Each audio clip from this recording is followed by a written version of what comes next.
This place? You have to be kidding. No.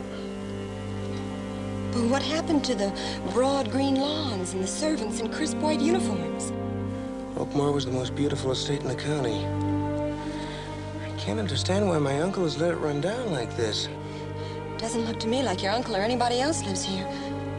I told you we should have waited for an answer to our letter. You told me every mile of the way. But you didn't suggest what we should do for money or a place to stay while we were waiting. I only hope he still remembers you were his favorite nephew. When was the last time he dandled you on his knee? 20 years ago? Cut the chatter. Let's go inside.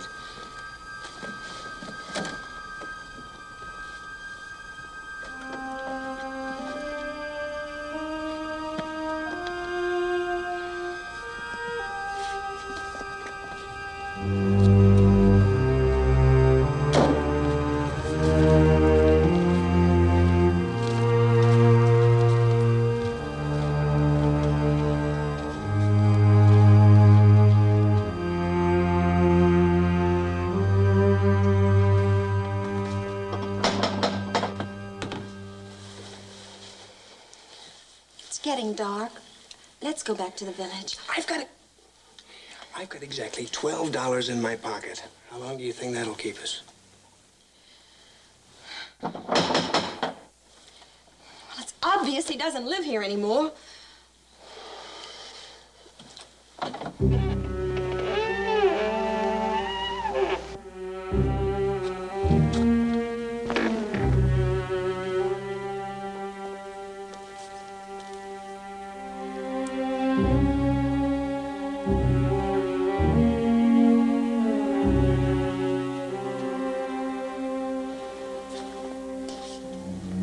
Hello?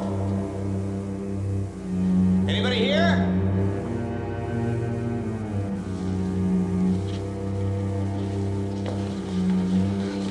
Fred, please, let's go. Don't be in such a rush.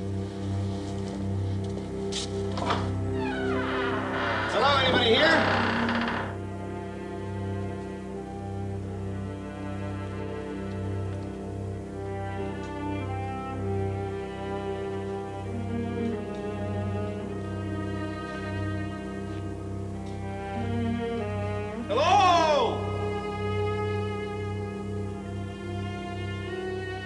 Why don't you take a look in there, honey?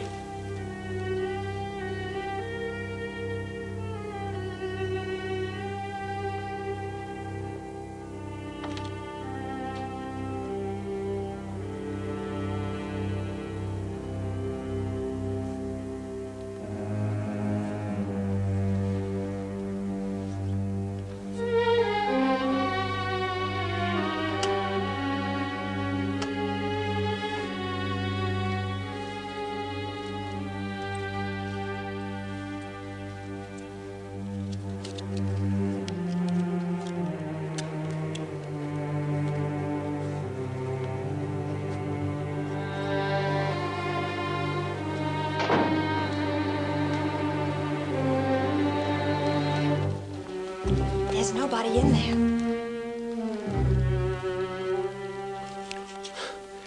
Well, maybe the old boy took a trip or something. Or maybe he's just not using this part of the house. Anyway, I'm going to make sure.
I guess you don't recognize me, sir. It's Fred. Fred Bancroft? Your nephew. And this is my wife, Molly. Molly, this is my uncle. Hello. I hope you don't think we're snooping. We did knock, and Fred was certain you were here. I was in the library. In the library? Yes. Well, that certainly is good to see you again, sir. How have you been? Come this way.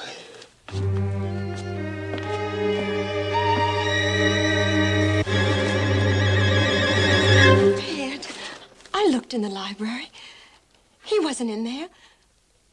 It was empty. Don't be silly. Go on. Go on.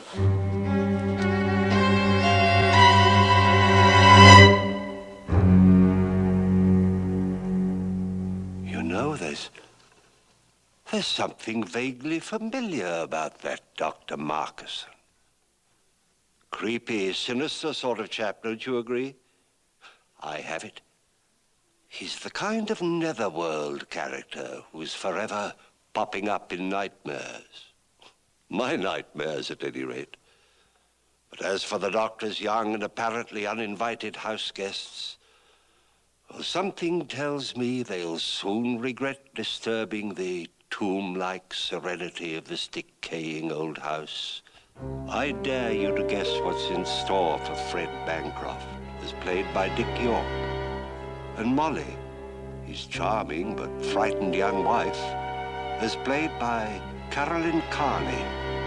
And how will Professor Angus Holden, as played by Henry Hunter, figure in the terror which awaits our unfortunate young couple? If you think the answers are entirely dependent upon the whims of the inhospitable Dr. Conrad Markesan, you're right, my friends. So please, just sit quietly. Don't make a sound. I shudder to think of what would happen if he knew that you were watching.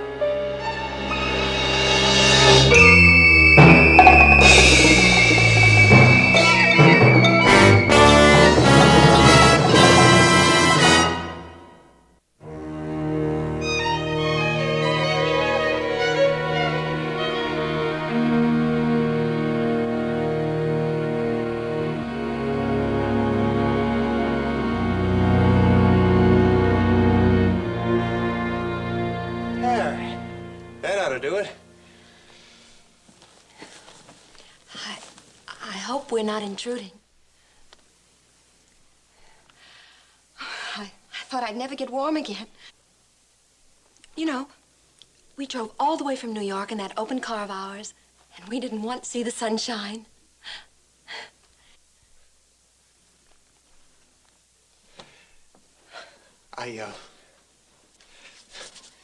I suppose you got our letter explaining it. No. I've been away, and I'm leaving again soon. Oh, well, I guess some explanations are in order. Yeah, you must think we're a couple of nuts barging in like this. Well, anyway, to make a long story short, Molly and I had planned to do our post-grad work at Penrose. We thought that maybe you would... But tell the truth, sir, we're flat broke.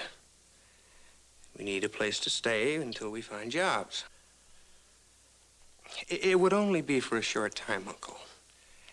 I figured maybe you could use your influence at the university to maybe get us a part-time job as... Well, at the cafeteria. I severed my connection with the university years ago. Well, I'm sure it would only take us a few days to find something. So if you could only put us up, I'd be glad to pitch in. And, well, the place certainly does need repairs, and the grounds need work, and... Stop begging him, Fred. Let's get out of here. And stay where? I don't care. Anywhere. Come in here, please.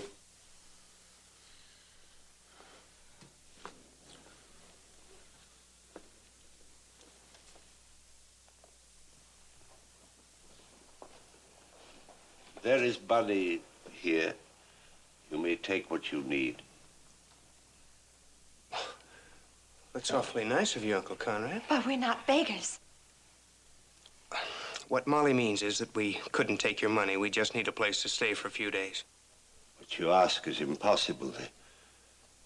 The house is uncared for. All the utilities have been disconnected. All right. Perhaps the people at Penrose will be a little more hospitable than my uncle. You mean you're really going to enroll at Penrose? Yes, sir. That's what I've been talking about. That's why we came here. Well, then it would hardly do for you to be discussing me in a bad light with my former colleagues, would it now? Perhaps we had better make some arrangement. Look, we're not trying to force you into having us if it's going to be inconvenient. And we don't go talking about people behind their backs. I am glad to hear you say that. I will hold you to your word. No one must know that I have returned. The work on which I'm engaged is highly secret, you understand? Yes, sir. It is essential that news of any progress I may have made remain confidential until I am ready. I ask you to respect my confidence. Of course, Uncle Conrad. Very well, then, you may stay. In the master suite off the hall on the second floor. Do whatever cleaning you deem necessary in those rooms and the kitchen, that is all. Touch nothing else. Above all, do not seek me out or disturb me for any reason whatsoever. Whatever you say, sir.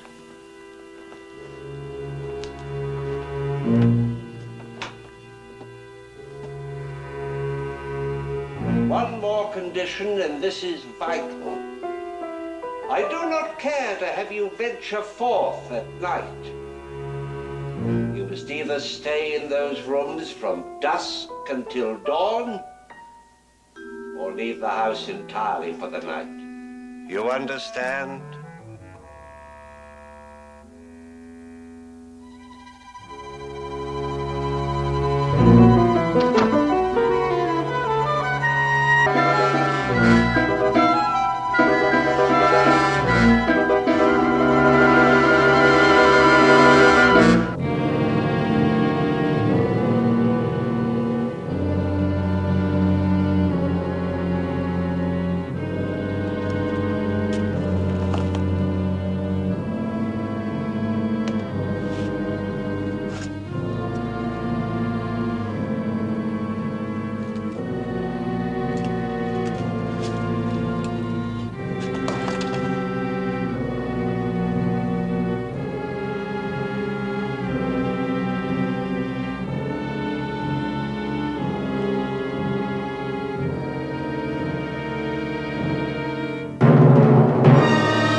It's me.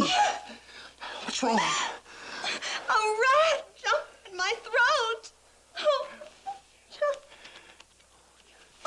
You probably scared him. I'll set out some traps tomorrow.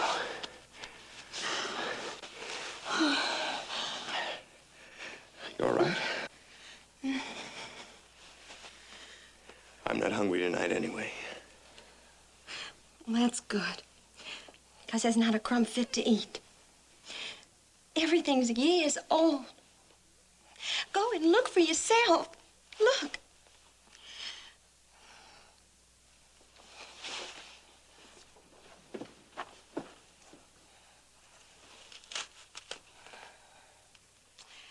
How does he exist?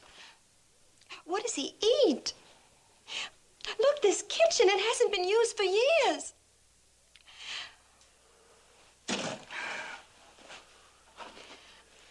Well, he did say he'd been away.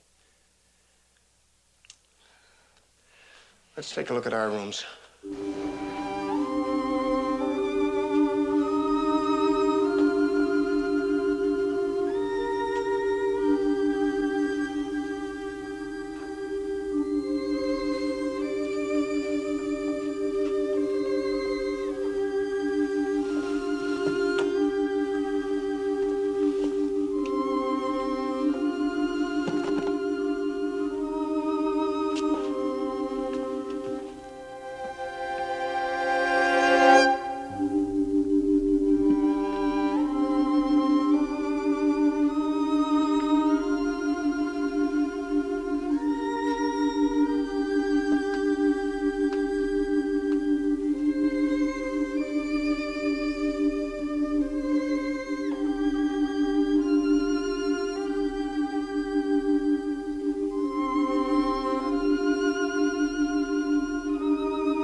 in here big enough to go water skiing.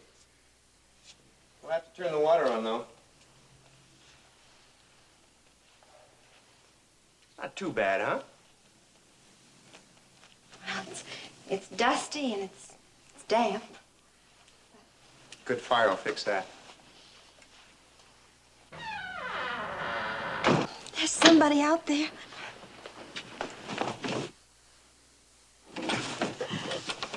Lock was sprung closed. Fred, your uncle has locked us in. Don't get panicky. We can always bail out that window.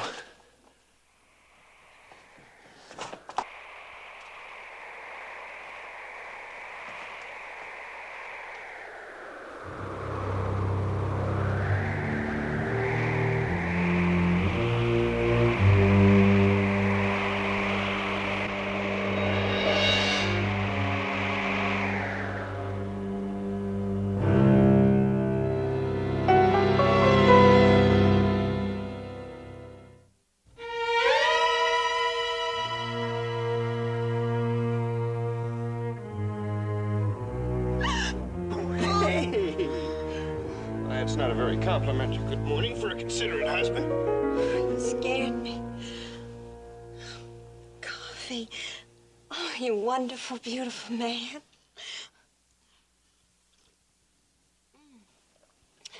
Where'd you find it? In the kitchen. There was an old can that hadn't been opened. That's the first time I ever cooked on a wood stove. But our door was jammed. No, it was open. You must have slipped the bolt before I woke up. What bolt?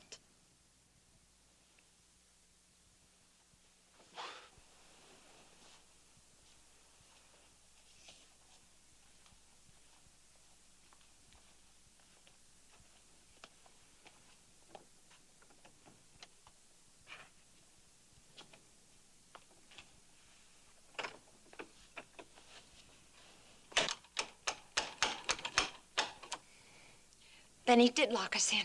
All right, just take it easy. The old man said he didn't want us prowling around after dark, and we agreed. Guess he just wasn't taking any chances. But why?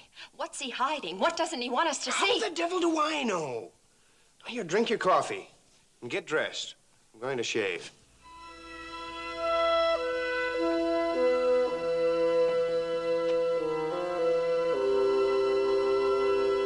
Fred?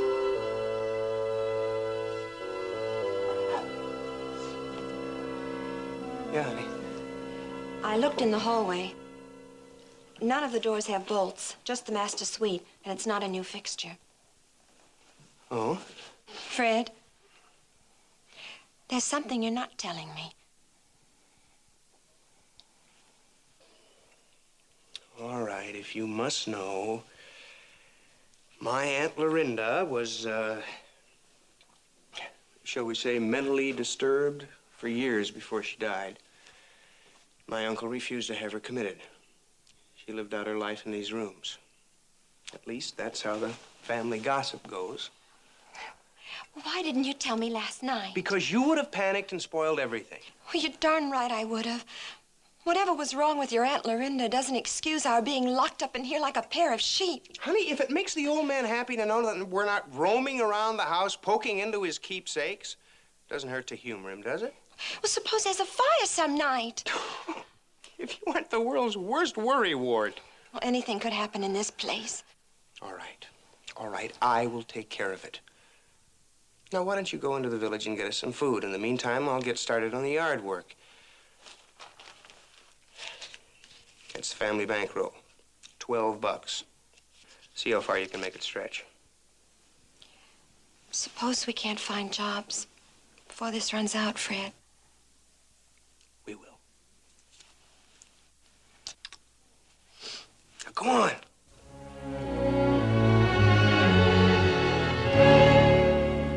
Oh, how's the KP? The KP is starved. What took you so long? Did you speak to your uncle about locking us in last night? No. Oh, I didn't think you would. Well, I didn't because I couldn't. He left me a note, said he'd gone. For how long? The note didn't say. Well, I hope we'll be gone before he comes back. I stopped at the Students' Employment Office and filled out some job applications for us. Good. What's the prognosis? Hopeful. Only hopeful? Only hopeful. Well, at least we got a roof over our heads, such as it is. And something to sustain the corporeal man. Right. Now, hurry up. I'm starved.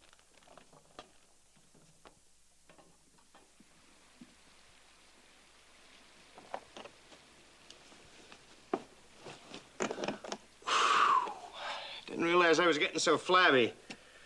There's not a muscle in my carcass that's not howling bloody murder. Honey, where are my clean T-shirts? Molly!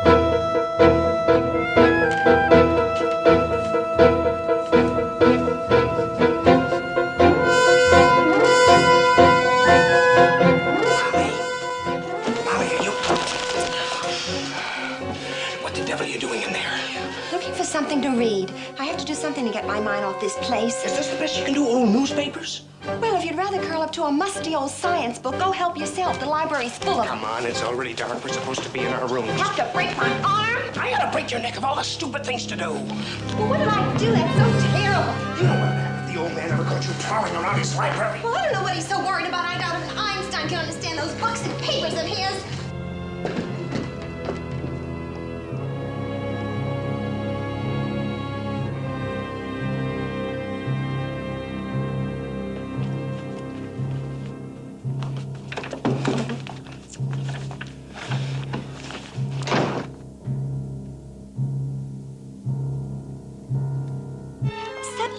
Those stairs, I got duck bumps. I'll put some more wood on the fire.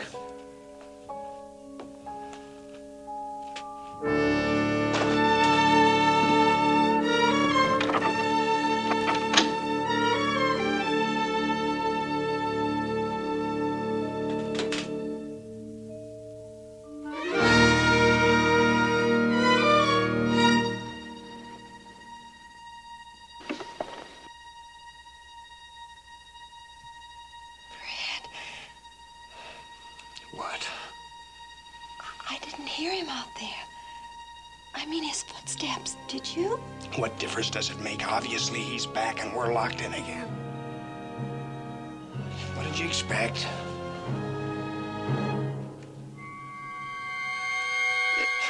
You know, there ought to be a law requiring everybody to spend one day out of the year reading old newspapers.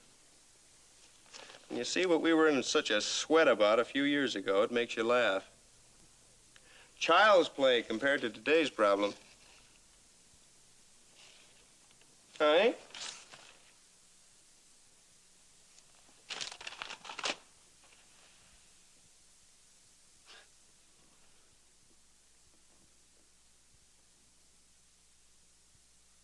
That's a fine thing.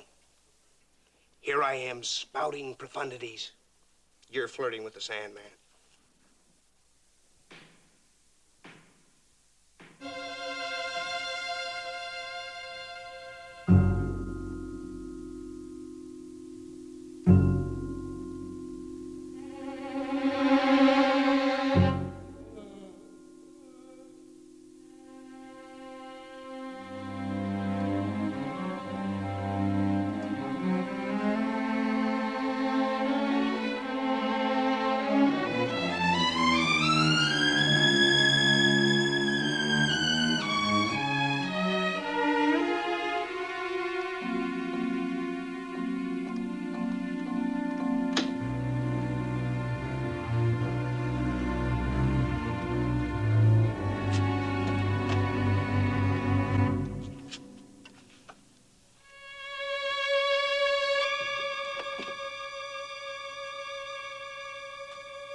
Actually, I was dubious when Professors Grant and Chadwick came to me with the story. At first, I thought they were playing a joke on their colleague. When I realized that they were serious and that Professor Markesan had actually... No, Latimer. That was not quite your testimony. Try again. When I realized that they were serious, I summoned Professor Markesan. It was then he told me his theory about... Wait! You qualified the word theory, did you not? It was then he told me his preposterous theory about... Go on. Go on. Oh, Markesan, in the name of all that's holy, let us rest. What has been done can't be undone. Let us rest. When I have finished with you, my friend, you will have all eternity in which to rest. In the meantime, we will review your testimony over and over and over again. You must be letter perfect when our esteemed Dean, Angus Holden, comes to rehear the case. Continue, Latimer. Continue!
What is it? What is it?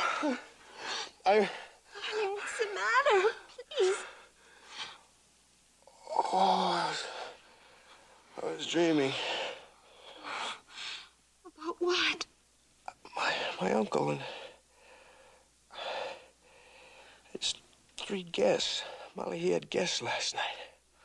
How do you know that? I saw them downstairs in the library. How did you get downstairs?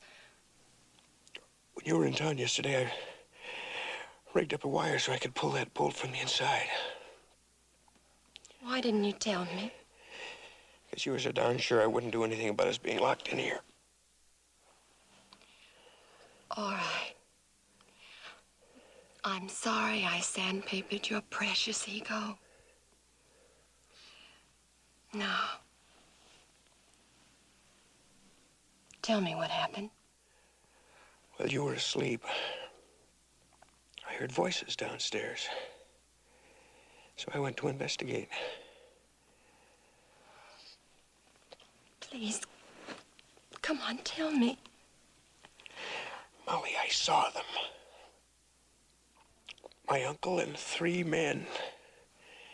3 terrible-looking men. They were like creatures out of a nightmare. I couldn't see their faces too clearly, but they were horrible. Darling, are you sure you weren't having a nightmare, really? Molly, I know what I saw. But what I can't understand is how they got here. I didn't hear any cars. Unless they came by where the footpath behind the arboretum. Do you know what's in back of that arboretum? a swamp. And in the back of the swamp is a graveyard.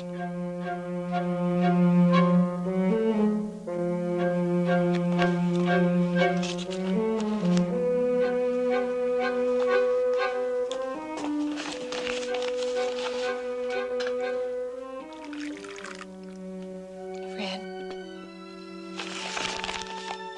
Yeah? I don't like the way you're acting. You're keeping something from me. Why should I keep anything from you? Because you're just silly enough to try to want to protect me. Protect you? My big worry is protecting me from you. Then why don't you tell me the rest, huh? Honey, because there's nothing else to tell. Maybe there wasn't anything from the beginning. Maybe you're right. Maybe it just was a bad dream. In fact, the more I think about it, the more I'm convinced that it was just a sick nightmare. Because if it wasn't, I'm losing my mind. I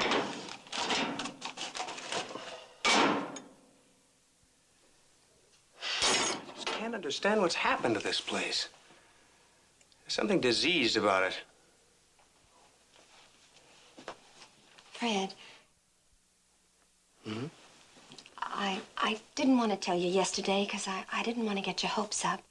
But they told me at the Students' Employment Office that there might be a file clerk's job open next week in Professor Holden's office. Holden? Angus Holden? Yes. He's dean of the science faculty. Do you know him? Oh, no. I just heard the name somewhere.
evening, Professor Latimer. I trust you're feeling rested and a little more alert than last night. Up, my friend, it's getting late. We still have to arouse Grant and Cherry. Up, I said. Up!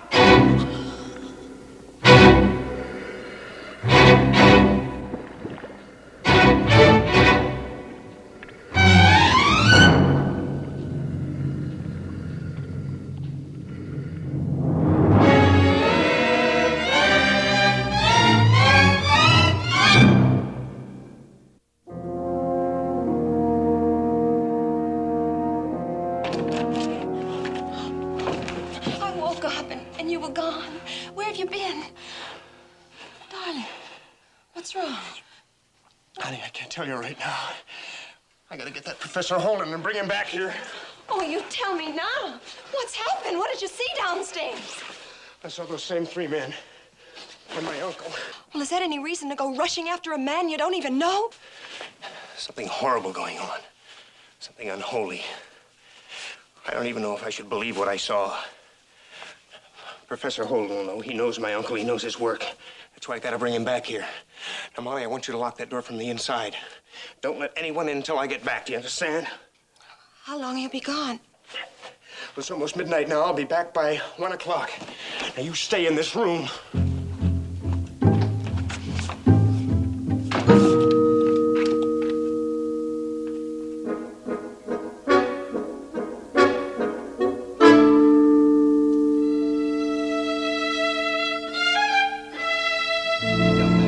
Absolutely no sense. I'm sorry, Professor Holden. I guess I'm not exactly rational after what I just saw. Then I suggest we continue when you've got hold of yourself. No, I've got to know now, and you can help me. You were my uncle's superior. You sat in judgment on him. There was some sort of an informal trial, wasn't there? Professors Charing, Grant, and Latimer testified against my uncle? I don't know where you got your information, but it was decided that Professor Markesan would resign for reasons of health. That's all I can tell you. Professor, please. I've got to know, and you can help me. I've seen and heard things that make me doubt my sanity. Please. Well, Professor Markesan claimed that he had devised certain chemical techniques with which he could raise the dead. The key to his discovery, according to him, was a fluid which he extracted from the mold found in graves. To prove his theory, he invited 3 of his colleagues to his laboratory for a secret demonstration. Naturally, they told me. Professors Latimer, Charing, and Grant. Do you know what's become of them? All dead, along with Markesan. Along with Markesan? You mean you think Conrad Markesan's dead? Or didn't you know? My uncle's alive. I saw him less than an hour ago. Well, that's impossible. Conrad Markesan is buried in the family crypt. I attended his funeral. No. You can confirm what I'm saying very simply. Go to the crypt and see for yourself. I intend to, Professor. I intend to.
Molly?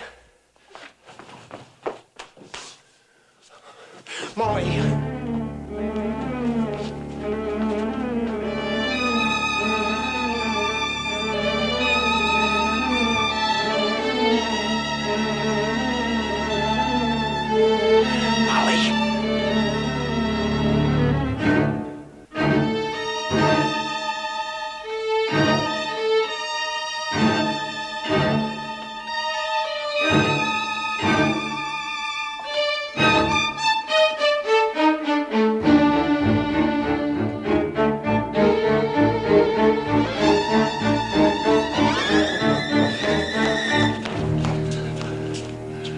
Molly!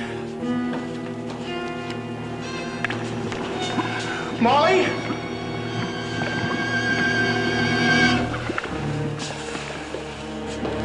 Good evening. We've been waiting. Allow me to introduce my former colleagues, Professor Latimer, Dr. Clark. Where's Molly? You will soon be together. Have no fear. Where is she? What a pity you broke your word to me. Now you must both remain in this house and join our select but cadaverous little company. Imagine being quite dead and yet returning from the grave again and again, as I will it. Where is she? You should be proud of your Uncle Conrad. He has conquered death. You hear? I have conquered death. I and I alone understand the secret of life itself. You're mad. Not only have I the power to restore the dead, but I can prolong my own existence forever. Raving mad. Then if that is so, eternity must be madness. For I am eternity, everlasting without end.